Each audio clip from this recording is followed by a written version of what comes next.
去年一个印尼的查某人被骗来台湾赚，却不幸死亡。移民署是抓到10个买卖人口集团的成员，救出来的外国人。另外，台东县的警方今仔嘛宣布讲，抓到4个拐骗台东民众去泰国做诈骗的嫌犯，已经提起公诉了。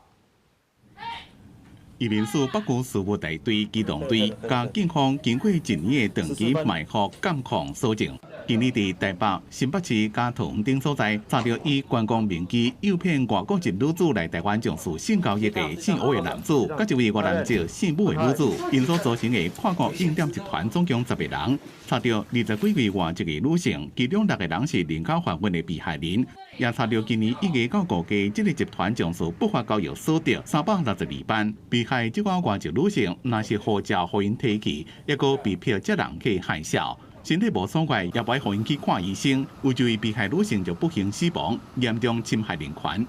本案起于一名印尼籍遗址在医院留下求助讯息，移民署会同松山分局与中和分局组成专案小组，循线追查。在检方指挥下，2度收网，拘提10名成员，将其全数绳之以法。伫咧台东，警方也查到一件人口贩运的案件，引骗台东5个民众去泰国做电信诈骗，被害人拢互因虐待。警方伫咧台东甲高雄2个所在抓到4个诈骗集团的人。